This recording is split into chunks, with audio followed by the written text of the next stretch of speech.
What's up, Totally Naked Nation? It is your girl Dom, April, Dante, and we have What Jax, up? who is currently on location at the protest downtown in front of the courthouse. And that leads us into what we're talking about today: strange fruit, injustices, social injustices that are actually taking place in our society today. And we here on the Totally Naked Show feel just like you. We're emotionally tired. We're mentally tired. We're sick of the injustices that are going on. So not only do we want to just talk about it today in a safe space for you guys, but we also want to talk about some application things that we can do to help to make some change. If it's not going to be at least a broad change, at least a change in our community. um it's time to stop just talking about it, right, and start to do a little bit of action Right. behind it. And as we can see, Jackson's on location, but even with the site that we see right now for Jack, how does this make you guys feel? I mean, you know do you feel that the injustices that are taking place in our society today, like, how do you feel about those injustices? I don't, Dante, do you want to take it first and then I'll go? Sure. So I feel as though, as obviously, I don't feel great about it. I think that that's a sentiment that we all share. None of us are excited to really have this discussion. I think that it causes great concern and unrest, specifically as a black male, young black male in this community. The community being America. Um, a land which was supposed to be deemed free, and a land where justice was supposed to prevail for all people, not just a select few. To understand that that notion never, number one, has never been fully carried out or um, executed, if you will, and as it should have been, is still disconcerting in 2020 that we're still having conversations about black boys, black men, minority people being gunned down or being attacked by police or um, people of the opposite race. So I definitely agree that this is deplorable, for lack of a better word, and I do feel very strongly about it. And I guess I can go into detail about it later. But yeah, it is very disenchanting and very disconcerting. hmm Mm-hmm, mm-hmm. I agree with Dante fully. I mean, I definitely don't think that this was something that we plan to talk about in this climate, especially since we're in the middle of a pandemic, a global pandemic, not just here in Right. the States, but a pandemic that's in the United States, and then to have, the injustices that have been going on start to stir and brew. I think that, covertly these things are hidden from us. And then this happening, people's eyes aren't necessarily watching. So sometimes these things can go hidden. Like we had the young lady that was in Kentucky who was murdered by the police in March. And now we're just now finding out about it. We did not find out about Aubrey as well until well after the fact. And I think that, these things are occurring. If we did not have cameras or video footage to be able to demonstrate and show that these social injustices or the injustice that we have when it comes to police brutality among Black African Americans right now, then this would not be a conversation that we would be having. Definitely the protests that are going on. Um, I'm all for protest. I definitely, as a Christian, I struggle with rioting and looting um, as a part of the discussion and the resolve that we've come to. Unfortunately, I think that everyone managing their emotions when it comes to how they feel about these injustices is not always the same. And sometimes, unfortunately, the emotions run high and people uh, demonstrate that hurt and that anger and that frustration in different ways. And although as a Christian woman, I definitely do not condone violence. I do not condone theft. I do not condone hurting other police officers. There are police officers that are out Right. there who are on the floor, who are, who have a good heart. But we also have to know that there is, there's prejudice. And we're in an era where, coming out of an election of the first African American president, where I didn't think that this would be something that we would be dealing with. However, I think it just unveiled some of those prejudices that were brewing and stirring underneath the coals. Sometimes when a fire has died out, you don't see the flames, but there's still the hot coals. And unfortunately, I think that this is just the remnants of stirring the pot.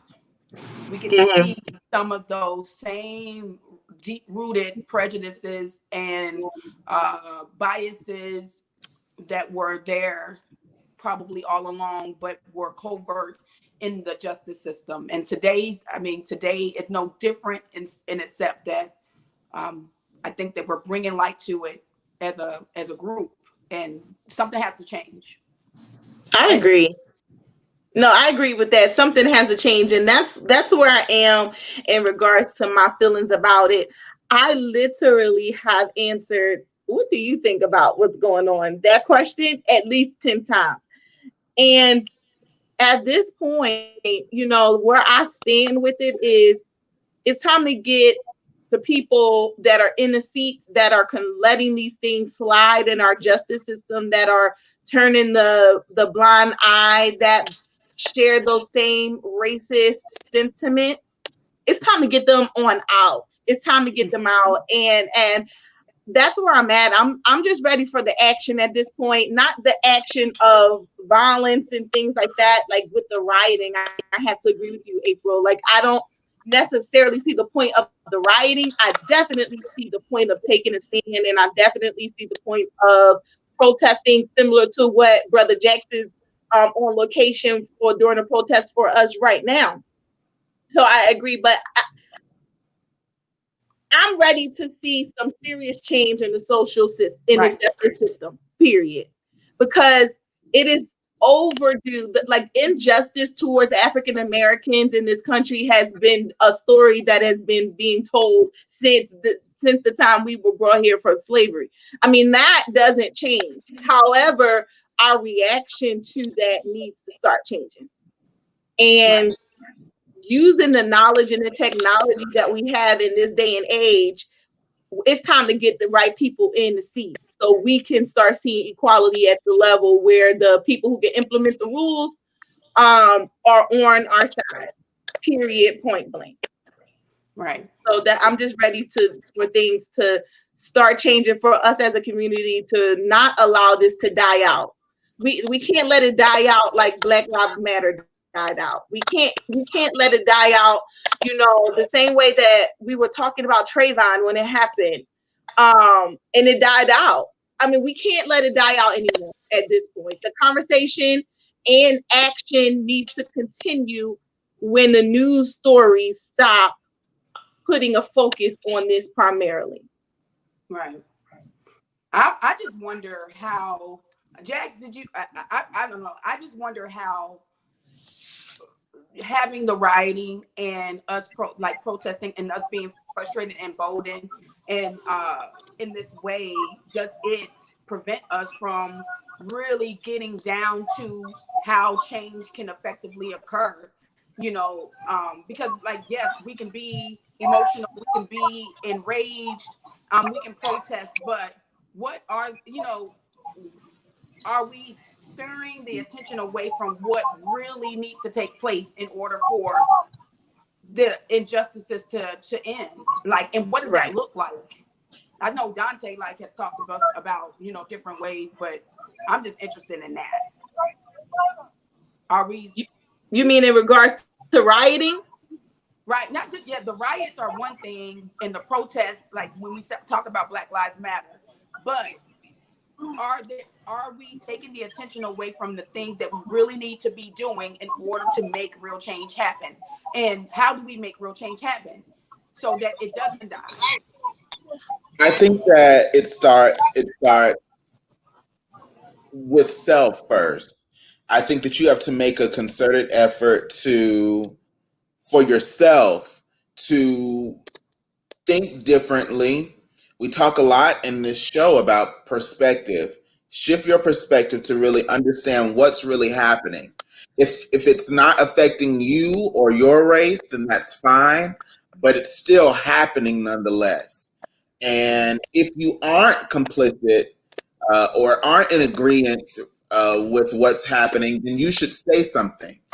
For those that whose race is being targeted, Black people, minorities, I do think that there's a need for a shift of perspective. First, with self, understanding why we are where we are, understanding that this is a serious issue that is plaguing our community, that will continue to plague our community until we start shifting our perspective and thought process regarding issues like this. And then I think the second point is to really get yourself immersed in your community. Your community could Yeah. be South Jacksonville, where I live. My community could be South Jacksonville, where I live. It could be Jacksonville, the city of Jacksonville, where I live. It could be the nation, whatever. But get yourself involved. I think first it's about educating yourself. It's very difficult for you to really protest or advocate about something that you're not educated on. And so you need to educate yourself and be informed. How do you become informed? By voting, by staying alert, not becoming consumed with news and Right. media coverage, because I think that could be a distraction. But educating yourself with the right information. And I'm sure our team will work to put the right information on our website so you all can stay connected and learn the proper ways for you to personally get connected or join this movement so we can kind of eradicate this issue. I think voting is also important to our community. You can Right. never be upset about anything that the government locally, nationally, regionally is doing if you don't vote. Right. And we noted that in past elections, nationally, locally, uh, we did not, as a community, Blacks, African Americans, in some instances, did not vote. We recognize that when we do vote, Black women, young and old, other minorities, when they do go out and vote, it makes a major difference. And so a lot of the issues that you see that you may think are not directly related to voting people in office, for instance, the killings that are happening, they do end up affecting your decision to vote. I know we mentioned maybe in past conversations, maybe offline and particularly online, about the census. That is a method of you low key eradicating this issue, so that your community is covered and taken care of and supported the right way. There are many organizations that can help you, NAACP, other interfaith coalitions that you can be a part of, that really work to provide relief to this effort, that hold city officials accountable for restorative justice, for ensuring that Black men or minority men and women who were once incarcerated have an equal fighting chance in society once they've been released. That our streets are safe and that city blight does not become an overwhelming issue. Different things of that nature. I think that you have to first, again, just to go back so that I don't talk too much, but you first have to change your mindset and recognize that this is in fact a problem. The second thing is you have to work diligently to educate yourself, first by registering to vote, but secondly, researching those legitimate groups and organizations that are really, really working diligently to eradicate this issue. Those Right. are my Mhm. immediate thoughts. So, in regards to rioting, right? I feel like when we start seeing the riots, that obviously precedes the peaceful protest, it's because at that point the emotions are so high. It's like, it was okay. So someone gave me this example. They said, black on black crime is an issue, but it does not compare to white on black crime, right? And they said because black on black crime, that black person will still be prosecuted to the letter of the law. Okay. And they will go to jail for what they have done to the other black person. However, if the white person killed the black person, then they do not get prosecuted to the letter of the law. And that's where it becomes unfair. It becomes unfair because, yes, we shouldn't kill each other. But when someone else kills us, they're not even suffering the same consequence that we would suffer if we kill our own. Yeah, So and let's not try to be nice with it. It's not unfair. It's racist. I don't want to mix words. For me, it's racist. we can't see you. Period. Yeah, we can't see you, Jackson. You bring the camera down so we can see you and hear you. Okay. Yeah. Can you hear me now? Yes, Yes. and we can see you.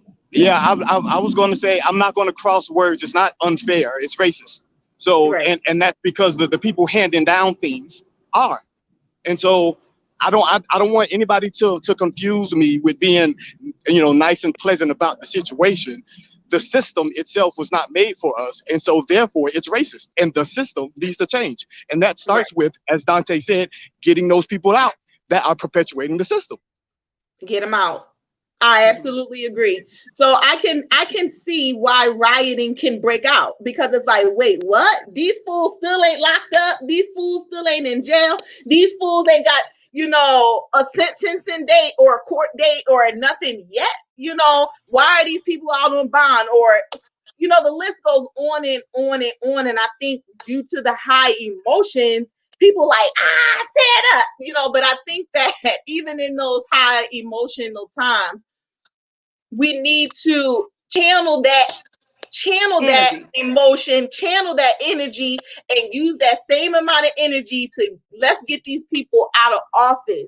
And that to me also starts with, let's start teaching our children, the people who can take the offices, like teaching them that it is not anything wrong with being in politics. There's not anything wrong with being on the in law enforcement, because if we don't have people in law enforcement that's willing to fight for us, if we don't have people that's in those political seats that are willing to fight for us, we're going to always continue to lose at this battle.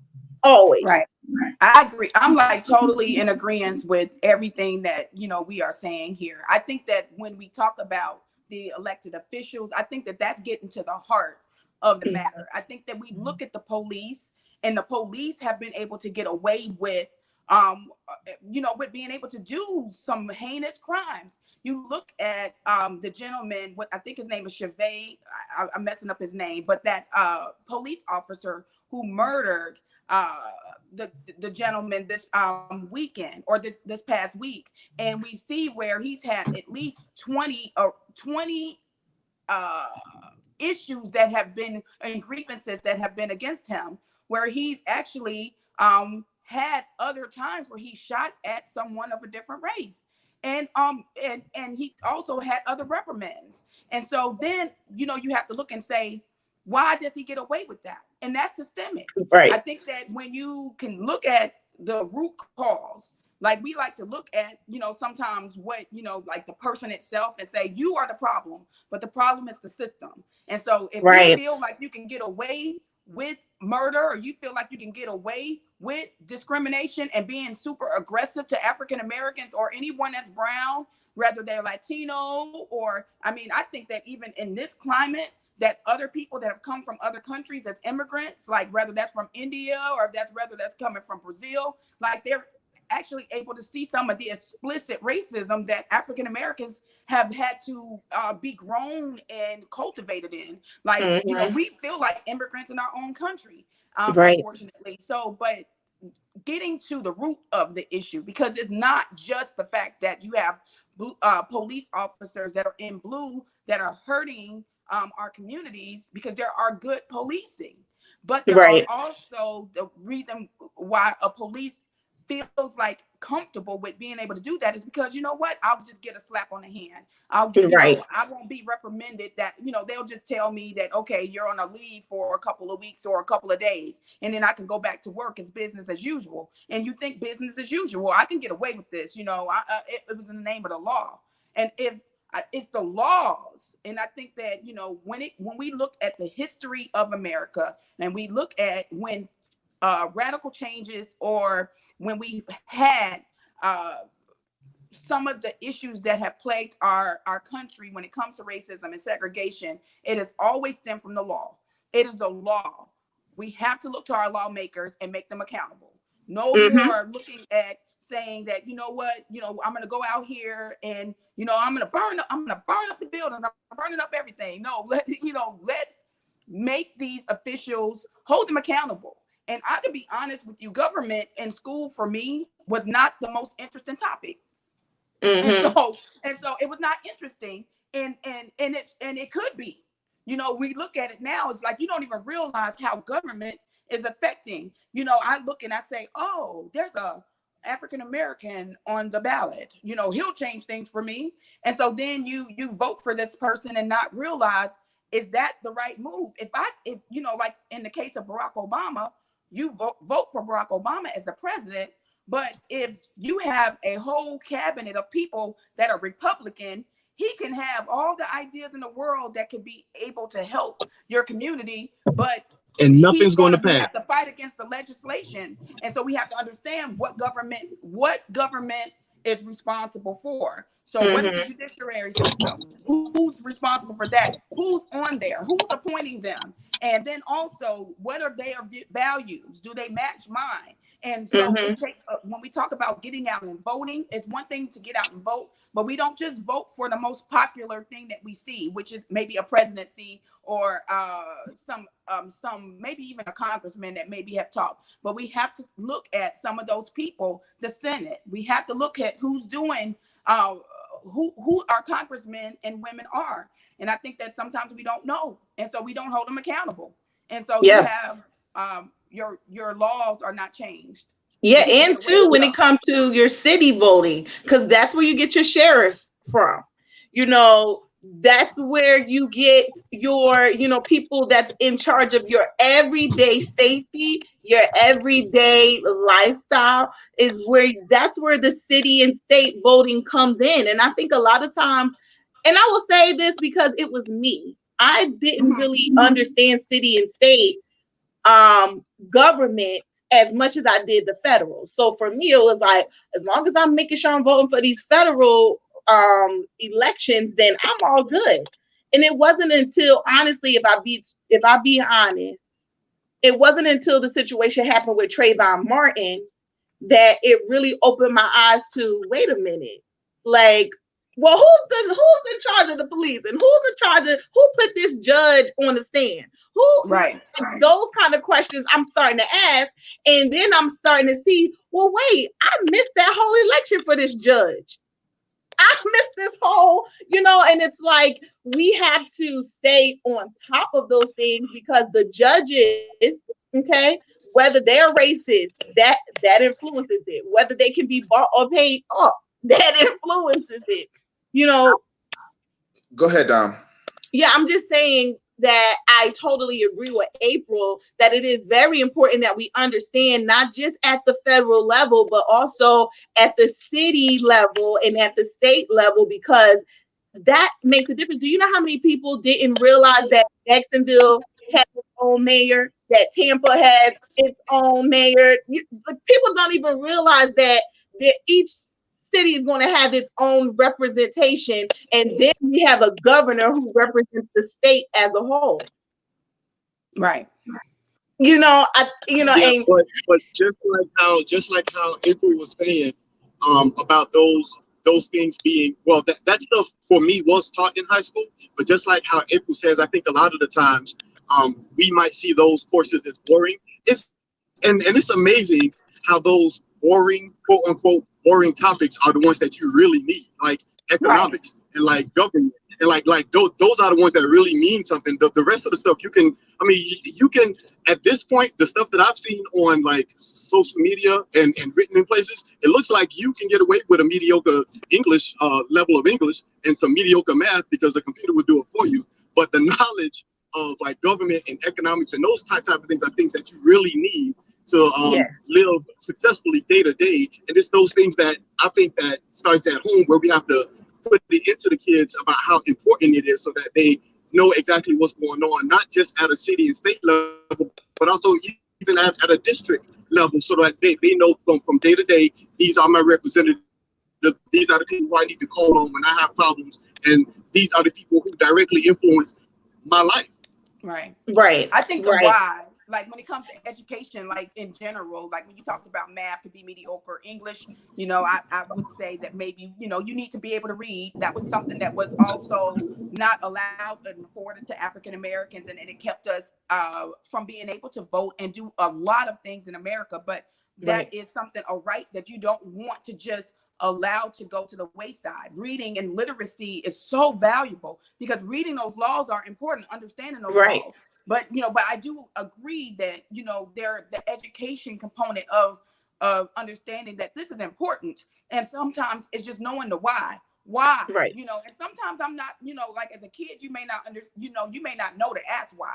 There's some kids that are real curious, and then other times, like, because I got a lot of other pressing issues, whether I'm dealing with poverty, I'm dealing with my mom, hurting Right. me or not being available, or just a slew of other things as kids. I just want to play. That you don't realize that these things are invaluable and important, and definitely when it comes to government, it's, as an African American male, I would say y'all are on the highest of that list. And then it trickles down, and you got African American women, you have women in general, you have homosexuality, all those things, these where these inequalities can occur just with people and Mm-hmm. humanity. But I definitely think that understanding what the rules and the laws are important, and understanding the why behind this. Why should I learn about this, and why is it so valuable? Because if I don't know, then people can get away with murder, literally Yeah. get And at away this with point, murder. right. And just like Dante said earlier, we're in 2020. So we are in a digital age of technology. We're in an age of technology that none of our ancestors, none of our forefathers, no one had this type of access to. It is time that we rise up and say, we're going to start fighting this thing at the intellectual level. That way we can start making some real change, because we can riot, we can protest, and it makes some change, but until we start really, like you guys are saying, getting deep down into the nitty gritty and really saying who should be in and who really needs to be out, will we start seeing the real change start to explode from that. And you said something critical and key too, April. You said knowing your why. At this point, Black people are fearful. They are afraid. They don't trust in the police system. They don't trust in the justice system. And now it's starting to, that fear is causing us, and I'm gonna say us all as a general, Black people, like it causes us not to make good decisions, right? Because now we're acting in fear. So when I'm acting in fear, I'm like, you know what? I don't care, who's in the sheriff office. It's not going to change if I vote or not. I got to do whatever I got to do to protect me and my son.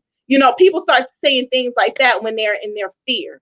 People start saying my vote doesn't matter, my vote does not count. I get what you're saying, but that ain't gonna make no difference, because they are allowing their fear, and also what was inputted into them from past experiences, people who have been victims of racism, that have given them that information, given them that story. And we have to understand that right now we're at a time where it is too critical to just sit back and not educate ourselves to figure out how we could change this justice system. I agree At with this point, we have to triumph that fear. Right, Yeah, but the fear is two-sided though too. You can go, Dante. That fear is two-sided because they fear you. Like you look at yeah. I think that the young man, what's his name? I'm sorry, I'm messing up his name, and I think it's only because I'm talking Floyd George. Mhm. Um, with him, you look at his stature, and he's an African American male, granted, but he had a large stature. You know, he was kind of tall, and and there's already this Mhm. implicit bias about African American men being an aggressive, and he talks with a stern voice, and so fear goes Mhm. both ways. And so they're coming into a situation already scared of African Americans because of bias that may not be true. A lot of times are not Right. true. It's all of us are not Mhm. angry. All of us are not violent. All of us are not trying to steal a purse. And look, Jackson, and he like 6'3", and he need and I'm just Okay. saying, So, but then I think that the fear goes both ways, and unfortunately, then that requires some training in Yes. cultural experiences. You like everyone is not the same. You cannot take that prejudice into your work, and when you do, bad things happen. Absolutely. And an abuse of power, because a lot of the times those people that are, and I'm going to say people in positions of authority, period, because it doesn't stop at just the police officers, the judges, the fact that the jurors that sit in the courtroom, the judges that sit in the courtroom, like all of these people are equally accountable for the killings of our Black men and women, and for the people that get off for the killings. All of those people are involved. And, we can't just be, bump the police. We got to be like, bump the judge, bump the jurors, bump the everybody, and that let's get it to a place of fairness. Let's get it to a place. And it's not going to be an easy battle. It's going to be an uphill, hard battle, but a battle that must be fought, period. So two things that I want to lift up really quick. I wanted to go back to April. April lifted up systematic racism, and I think that this is something that we really, really don't talk about as much as we should. I want to provide a little bit of statistics for our viewers, and then I want to talk about. I want to go back into education for just a little bit as well. So, did you know that in 2010, Race Forward, a media source, did a poll, and from that poll, Black Americans made up 13% of the population, but had only 2.7 of the country's wealth. That the median. Did you also know that the median net worth for white families was $134,000, but the median net Mm-hmm. worth for Hispanic families 14,000. Black families, the median net worth $11,000. That the Wow. median wealth for a single white woman has been measured at $41,000, while a Hispanic woman, her immediate net worth was, this is a single Hispanic woman, $140, and a Black woman, $120. That is systematic racism. Mm-hmm. Also, I think it's important to note that Black graduates are 2 times more likely to be unemployed. This is people who graduate from college. Forget if you only go to high school. Black Americans are shown 18% more in terms of fewer homes.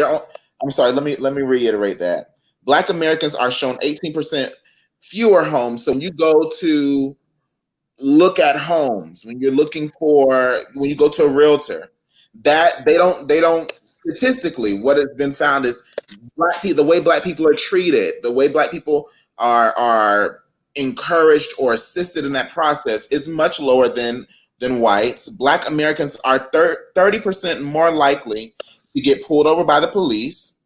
Black Mm-hmm. Americans make up 40% of the prison population. We already know about the school to prison pipeline, so we don't need to go there. Black students are three Everybody times more likely to get suspended. Black women are 4 times more likely to die from childbirth. These are systemic issues in our community. If you want to get involved, you got to educate yourself. Mm-hmm. Protesting for a senseless murder is great, but that's not our only issue. And I think a lot of times why we find these deficits or these small pockets of protest and everything just gets quiet is because we really aren't educated on what else is happening and plaguing our community. And all of us, if we lend our attention to one thing, that's great. But there are so many issues. Our women are dying, birthing, or giving birth to our children.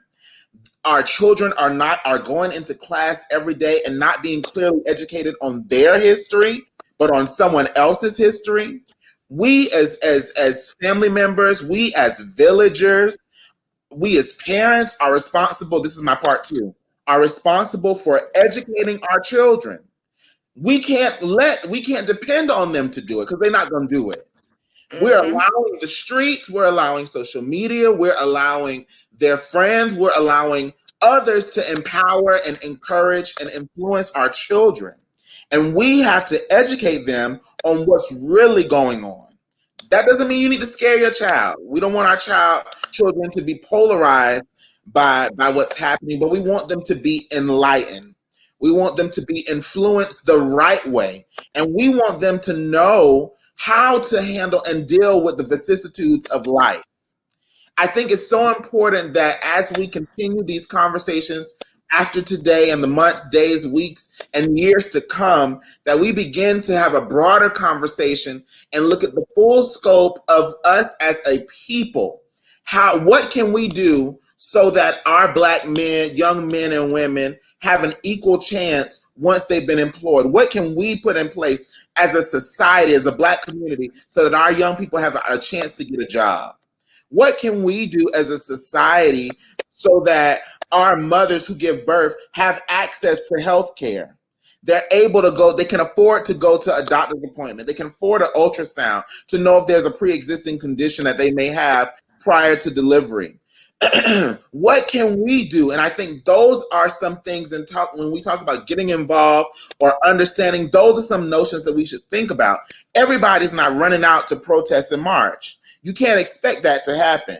But we Right. can go where we can utilize what we have or the education that we receive or our know-hows, understanding all that plagues us to really Right. make a difference. That's all I, I'm I I totally agree. Listen, I totally agree, and I appreciate you for those Those statistics. statistics. But right, because it is eye-opening to say the least. So that means that we need to encourage people to, number one, get your education. Don't let that statistic, shut you down from thinking it's not worth it. It is worth it. And when you get in those positions, reach behind you and pull up other African American people that are coming from your alma mater, that are coming from other schools, maybe a friend's niece, maybe it's somebody at your church, maybe it's somebody at the youth center that is looking to get a job and they're stuck working at the youth center. You don't forget that we have to not be crabs in a barrel, but we have to be like, you ever seen that toy chain of monkeys where one monkey is hanging up and they're all like a ladder, like the monkey ladder? We I need, think instead of, you know what I'm talking about? Like, you ever see that toy and all the monkeys are hanging off of each other? mm-hmm. And if you lift one of them up, they all go up.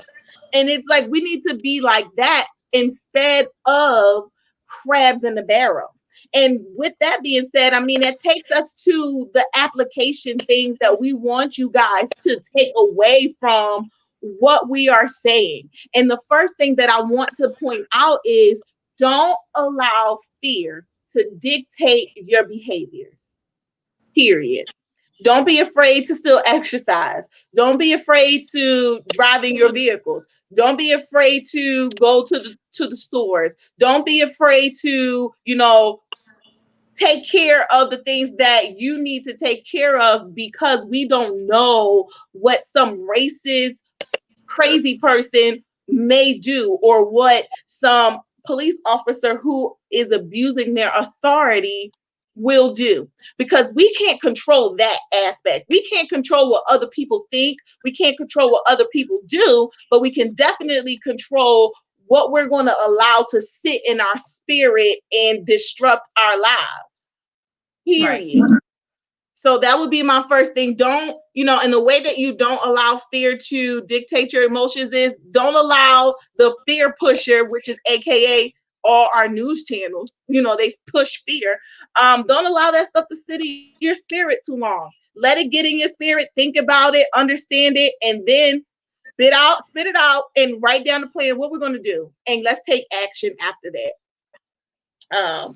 But I, yeah, that's I it. would say, just to piggyback on the fear component, the opposite of fear is love. And so there's Hmm. no fear in love. And when we are operating in love, whether it's, on the opposite side, you're a different race as well. If we could operate in love, you can see someone else and place yourself in their shoes, then you're also putting yourself in position to be able to eradicate fear, because fear will cause you to do stupid things, Yeah. and hurt people and so I Hmm. definitely agree with Dominique on that. But the point that I had outside of fear was that, one, that we're in a spirit, it's spiritual warfare as well, right? So Right. it's not just that, I think that we look at the things that are happening in society and we say, what, this is a natural, you need to stop this, you need to don't do this. But I think that when we talk about the spirit of fear, we talk about the spirit of prejudice and pride, that these are things that are spiritual warfare. And so we fight not only against these spirits, but we have principalities and wickedness in high places. And so as Christians, that we can use our spiritual tool of speaking to these things. We bind them Hmm. in the name of Jesus, that they have no place in our community, and we fight in prayer. We fight where prayer, we call our prayer warriors onto it, and we're speaking against the negative effects of prejudice and rioting and anger and frustration, and we call those things into love. We call that there's unity in our communities, that we are all together, and that that justice prevails, and we speak to those things in the spiritual realm. And so understanding that this is spiritual warfare as well. So it's not just that we're going to fight people, because it's more than just people. These are people that are operating under demonic forces sometimes. Right. And then just to piggyback off that, we also need to know that although we should definitely be praying, prayer is not enough. Just like how faith without works is not enough. Just being prayerful about things is great, but then after that, your feet have to move. So we have to make sure that we are being a part of those, Black Lives Movement things that they have, that we are part of the different coalitions that they have in your local, district and your local places, to make sure that you are informed of some of the injustices that are going on locally, because I know a lot of the times the news feeds will feed you the big things, but there are still things going on in your backyard that are unjust, and we need to know about those things and know how to and know how to become a part of that.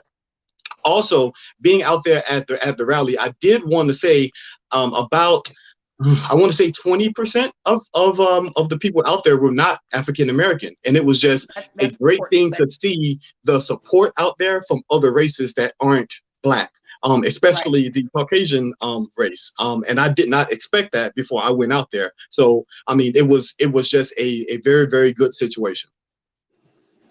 Amen. And that's important, because sometimes the division, we want to say is divided and it's a black and a white issue, or it's a black and a Latino issue, but we're all in this together. And that's why love is important.